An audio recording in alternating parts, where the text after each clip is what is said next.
Halo semuanya, kembali lagi bersama kami di kelas Soft Skill 1165.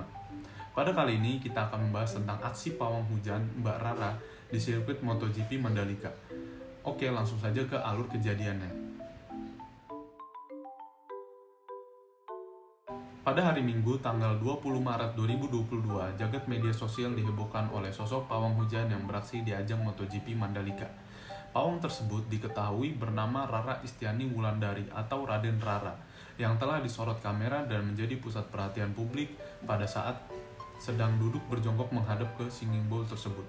Di saat situasi di sirkuit Mandalika tersebut sedang hujan deras selama kurang lebih 1 jam, Mbak Rara beraksi dengan cara mencoba untuk menghentikan hujan tersebut agar pelaksanaan sesi kedua MotoGP tersebut berjalan dengan lancar. Selang 20 menit setelah aksi dari Mbak Rara itu, kemudian hujan pun benar-benar mereda. Akan tetapi, karena aksinya tersebut, banyak yang menuai komentar positif maupun negatif dari para netizen di Indonesia. Ada yang mengatakan berhenti hujan bukan karena Mbak Rara yang melakukan, tapi memang durasi hujan yang sudah waktunya selesai. Juga ada komentar negatif yang mengatakan kalau tindakan ini mempermalukan Indonesia, karena hal seperti ini adalah hal yang primitif dan sudah tidak lagi dapat diyakini dan dipraktekkan di zaman modern ini.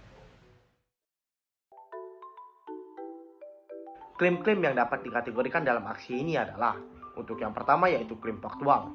Klaim faktual pada aksi ini adalah, Rara Istiani Wulandari atau lebih dikenal dengan Raden Rara adalah seorang pawang hujan dalam ajang MotoGP 2022 yang digelar di sirkuit Mandalika, Lombok. Untuk yang kedua yaitu klaim nilai. Klaim nilai pada kasus kali ini adalah, aksi yang dilakukan oleh Mbak Rara ini dapat mengenalkan atau memberitahukan keunikan atau budaya dari bangsa Indonesia agar lebih dikenal di negara sendiri maupun ke mancanegara atau luar negeri. Untuk yang ketiga yaitu klaim subjektif. Klaim subjektif pada kasus kali ini adalah, ada yang mengatakan bahwa tindakan ini dapat mempermalukan bangsa Indonesia karena ini adalah hal primitif yang sudah tidak lagi dapat diyakini dan dipraktekkan di zaman modern ini. Untuk yang terakhir atau klaim yang terakhir adalah klaim objektif atau non-subjektif. Klaim objektif atau non-subjektif dalam kasus kali ini adalah, aksi Mbak Rara ini dalam ekspresi kebudayaan yang perlu dihargai dan dihormati di tengah banyaknya keragaman masyarakat Indonesia. Argumen adalah usaha untuk membenarkan suatu kesimpulan yang memberikan alasan untuk mendukung kesimpulan tersebut agar orang lebih mempercayainya.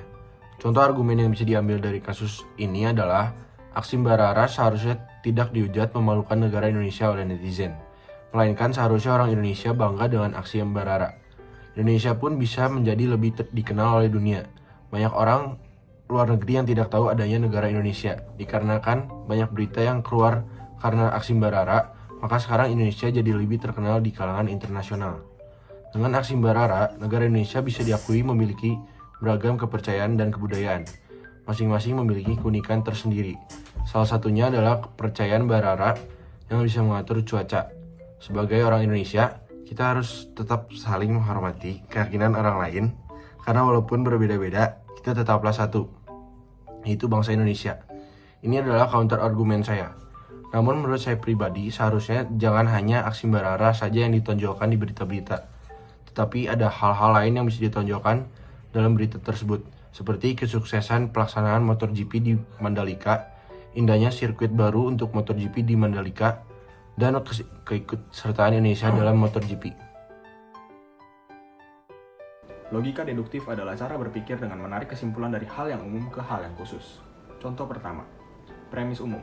Pawang hujan dipercaya bisa menghentikan hujan. Premis khusus, Rara Istiani Wulandari adalah seorang pawang hujan.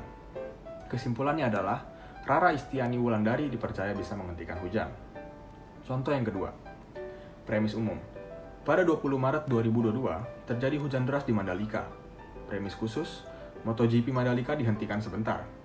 Kesimpulannya adalah, MotoGP Mandalika dihentikan sebentar karena hujan besar. Contoh ketiga, premis umum. Singing bowl dipercaya dapat membantu menghentikan hujan. Premis khusus, Rara Istiani Wulandari menggunakan singing bowl. Kesimpulannya adalah, Rara Istiani Wulandari menghentikan hujan dengan menggunakan singing bowl. Contoh selanjutnya adalah, premis umum. Hujan berhenti karena durasi hujan sudah waktunya selesai.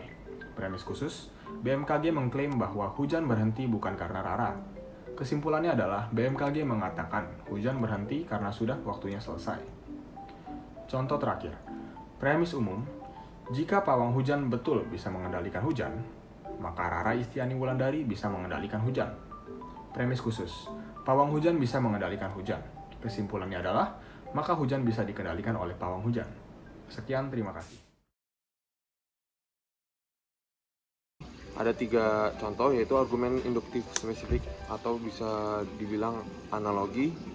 Nah, contohnya itu Rara Istiani Wulandari yang merupakan seorang pawang hujan karena ia sama dengan para leluhur yang masih menganut budaya dan religi. Terus yang kedua, itu contoh yang saya ambil argumen induktif spesifik atau bisa disebut generalisasi induktif. Nah, contohnya itu Rara Istiani Wulandari merupakan masyarakat Indonesia yang percaya dengan budaya dan religi. Maka orang Indonesia merupakan masyarakat yang berbudaya dan juga bereligi. Kemudian yang ketiga yaitu argumen induktif spesifik yang disebut kausalitas. Nah, contohnya itu aksi balap yang diselenggarakan oleh MotoGP lalu di Mandalika pada siang hari diberhentikan karena melihat situasi hujan deras yang tidak berhenti-henti. Kesesatan informal adalah kesalahan dalam percakapan biasa dan kadang-kadang disebut kesesatan bahasa. Kesesatan informal dibagi menjadi 2. Yang pertama adalah kesesatan karena faktor ambiguitas bahasa, dan kedua adalah kesesatan karena faktor relevansi. Yang pertama adalah kesesatan karena ambiguitas bahasa. Itu terjadi karena bahasa yang digunakan bersifat ambigu atau tidak jelas. Contohnya adalah Mbak Rara MotoGP sangat keren. Di sini tidak jelas apakah Mbak Raranya atau MotoGP yang keren. Maka oleh itu ini dapat dibilang sebagai kesesatan berpikir yang informal karena ambiguitas bahasa. Yang kedua adalah kesesatan karena faktor relevansi. Contohnya adalah ketika alasan atau premis dan kesimpulan tidak berhubungan. Contohnya adalah saya pergi ke Lombok untuk menonton MotoGP karena saya ingin melihat pawang hujan beraksi. Di sini tidak ada korelasi antara keduanya karena